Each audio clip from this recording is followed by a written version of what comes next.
Em novas previsões para este ano, a Agência das Nações Unidas para a Agricultura e Alimentação estima que o Brasil vai superar os Estados Unidos e deve fechar agora, 2016, como o maior exportador mundial de carnes.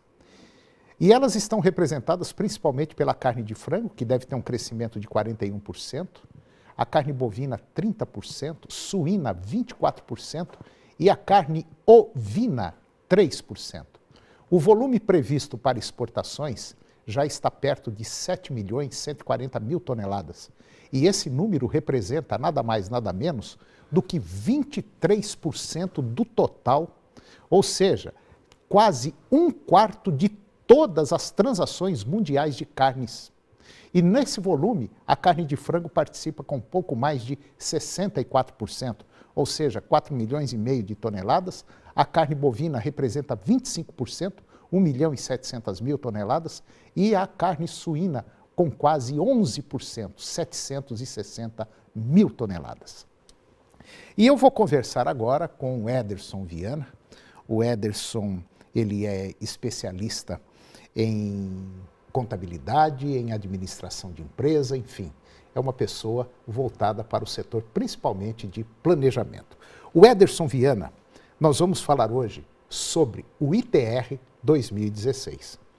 O Ederson, a gente sabe que o brasileiro ele sempre larga tudo para a última hora, é imposto de renda, é conta para pagar, é tudo no último, é basicamente pouca gente que entrega assim com uma antecedência. E o ITR começa agora, se não me falha a memória, dia 22 de agosto, né? A entrega do ITR.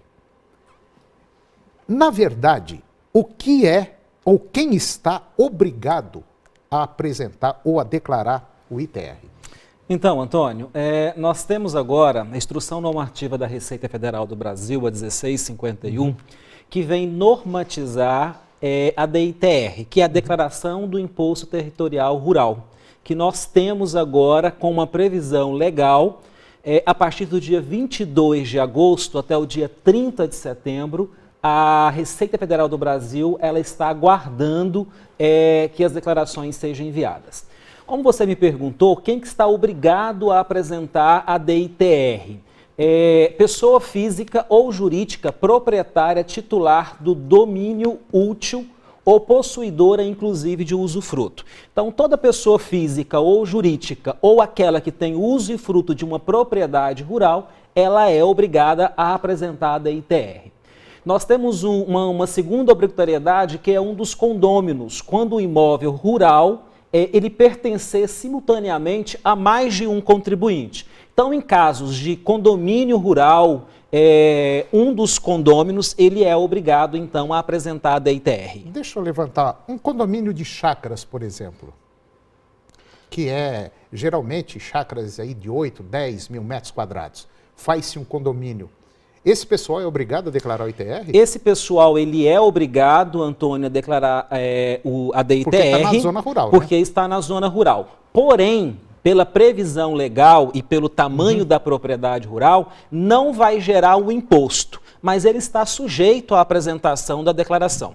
Ele é obrigado a declarar? Ele é obrigado. A única diferença é que, no momento em que o fato gerador do imposto, pelo tamanho da área, ele não vai ter o imposto gerado. Porque ela não é declarada como uma propriedade extrativista. Exatamente. E sim uma moradia ou lazer. Ou lazer. Então não há necessidade de declarar, mas ele precisa...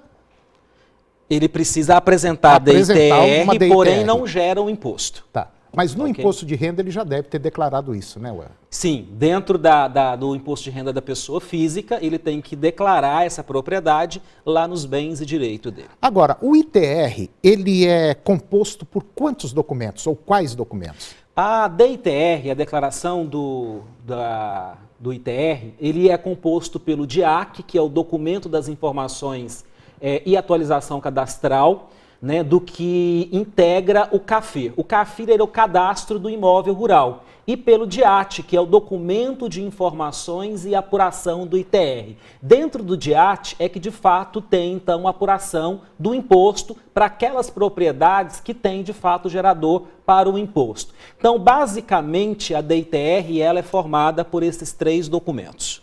Agora, a partir do momento que a pessoa faz, que o produtor rural faz a declaração do imposto de renda, ele já não declara que tem aquela área, tudo, tamanho, o que faz, o que gera de dinheiro, tudo, já não faz tudo isso? Antônio, ele tem que declarar na declaração do imposto de renda, porém são declarações distintas. Na declaração do imposto de renda, ele faz uma prestação de contas dos bens e do direito. Na DITR, ele vai trazer informações sobre a propriedade rural. E aí, então, tem esses cadastros e esses documentos que faz parte da DITR que nós acabamos de mencionar agora anteriormente. Porém, uma coisa é diferente da outra. A declaração do imposto de renda, eu levo a informação do bem.